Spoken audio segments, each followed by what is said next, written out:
Nos vamos al segmento de Cuídate. Hoy, en el Día Mundial de la Endometriosis, se celebra el 14 de marzo cada año con el objetivo de dar a conocer este padecimiento que afecta a un porcentaje de la población femenina a nivel mundial y que altera la calidad de vida de las personas que la padecen.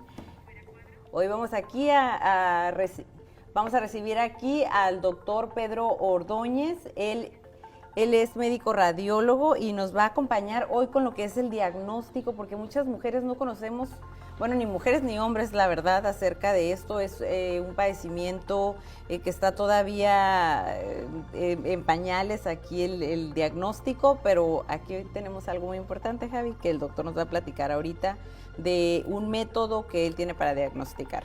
¿Qué tal, doctor Ordóñez? ¿Cómo está? Bienvenido, muy buenos días. Gracias. ¿Por qué no empezamos porque nos explique qué es la endometriosis? La endometriosis es una enfermedad en la mujer exclusiva. Se presenta en la edad fértil, es dependiente de estímulo hormonal, estrogénico, y se empieza a desarrollar empieza la menarquia hasta los 45-50 años cuando termina en la menopausia. Esto es importante porque debemos diagnosticarla en forma temprana.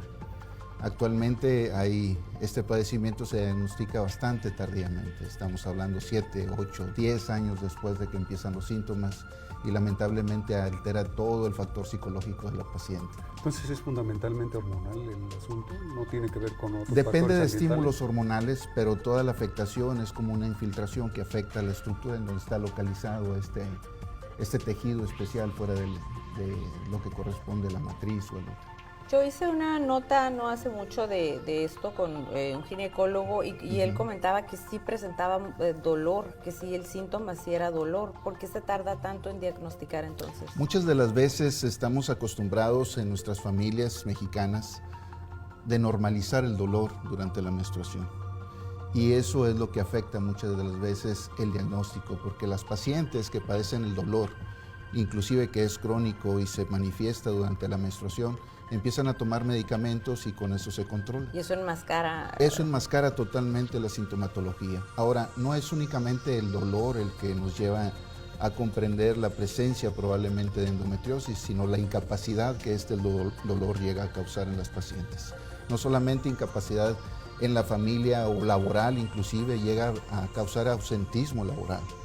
Es importante que nosotros consideremos que el principal síntoma es dolor, mas sin embargo hay pacientes que no padecen de dolor, padecen de constipación o estreñimiento o problemas de infecciones urinarias que nunca se identifica la bacteria porque precisamente no es una infección urinaria, son síntomas similares a una infección por la afectación básicamente de la vejiga. Entonces esto es tan importante nosotros tumbar los paradigmas anteriores y desarrollar nuevos paradigmas para poder alcanzar en etapas tempranas el diagnóstico de esta enfermedad, ya que siendo una enfermedad incapacitante, pues imagínense, el porcentaje en Brasil es de 3 mujeres de cada 10 que padecen endometriosis. ¿Causa la muerte? No propiamente la muerte, pero sí causa muchísima incapacidad. Decían algunas pacientes que limita su capacidad de vivir hasta en un 50%. Qué terrible es esto, doctor. Déjame preguntarle algo a ver si entendí bien y si no, alguien también en el público podría estar confundido. El endometrio es el tejido que está por dentro de la matriz, ¿es correcto? Eso es muy importante porque el tejido endometrial es tejido normal cuando está dentro de la topografía propia, que es la membrana interna de la matriz. Cuando este endometrio penetra hacia el músculo de la matriz, causa una enfermedad que se llama adenomiosis. Pero también podemos encontrar endometrio fuera de la matriz, en los tejidos adyacentes o aún en tejidos mucho más altos dentro del abdomen. Hemos encontrado endometriosis hasta en pulmón, en laringe. A mí me ha tocado ver en uña, endometriosis en una uña del dedo índice. Y básicamente tenemos pues mucho que estudiar sobre esta enfermedad. A ver, doctor, y yo, aprovechando que lo tenemos aquí, que usted tiene, como radiólogo, tiene alta especialidad en el tema de endometriosis, ¿cómo es el diagnóstico? ¿Qué ultrasonido es el que maneja usted a diferencia del resto del país? Porque tengo entendido Por ahí me dijo un pajarito que es el único aquí en el país, el único ultrasonido que se tiene. ¿Qué diferencia tiene con otros ultrasonidos? Actualmente nosotros tenemos un equipo que es de Philips, se nos proporcionó con todos los softwares abiertos, es un Elite, Epic Elite, y al referirnos con software abierto es que tenemos la capacidad de desarrollar imágenes de microcirculación, imágenes Doppler específicas, imágenes en tercera dimensión del piso pélvico y de los compartimientos pélvicos. Ahora, no nada más es buscar endometriosis en la pelvis, sino también podemos encontrar en hígado, en diafragma y no, estructuras. Si lo he encontrado en uñas, imagínese usted hasta dónde puede viajar, ¿no? Entonces, por eso nosotros buscamos hacer un diagnóstico topográfico de todo el abdomen, donde aproximadamente el 90-92% de las veces la endometriosis está localizada. Pero, por ejemplo, al hacer el ultrasonido en pelvis, por ejemplo, ¿le da datos si está en otra parte?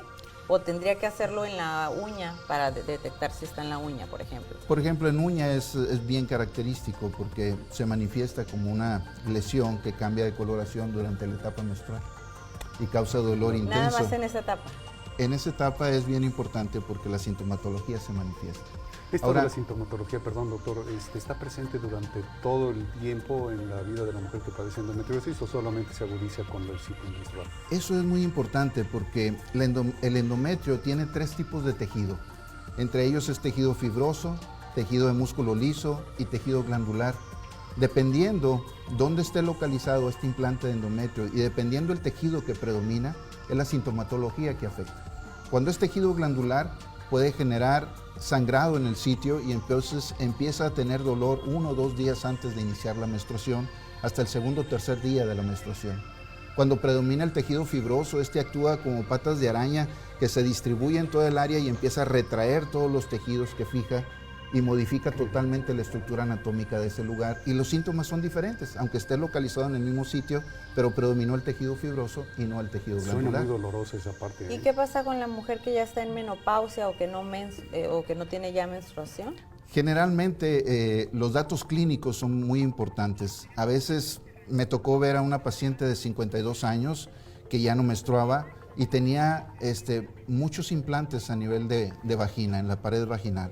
Esto nos llevaba a que ella tenía mucho dolor y limitaba su actividad física como también su actividad sexual. Entonces, para nosotros es muy importante poder determinar en fases muy tempranas. Por ejemplo, en Estados Unidos los diagnósticos se hacen entre los 35 y 45 años. En Brasil los diagnósticos se hacen entre los 16 y 25 años. Oh. Estamos hablando de una diferencia enorme, Sí. y dando una capacidad de vida mucho mejor a las pacientes una vez manejadas, ya sea con el tratamiento médico quirúrgico. Qué interesante y qué bueno, y siempre lo digo y me da mucho gusto que a la ciudad lleguen médicos con esta vanguardia, con esta tecnología, y qué bueno que lo vengamos a dar a conocer aquí en Primer Sorbo, que estamos al pendiente de este tipo de información. Con este dominio de temas. Doctor, lo vamos a invitar más a menudo. Estamos a sus órdenes, disponible. la mejor disposición. Lo que nos interesa es dar e informar esto a nuestra población porque estamos tan acostumbrados a normalizar el dolor cuando no lo es. Claro que sí, tiene usted toda la razón. Muchísimas gracias. Platicamos con el doctor Pedro Otoñez Hernández, médico radiólogo, aquí en Primer Sorbo. Y vamos a continuar ahora con más.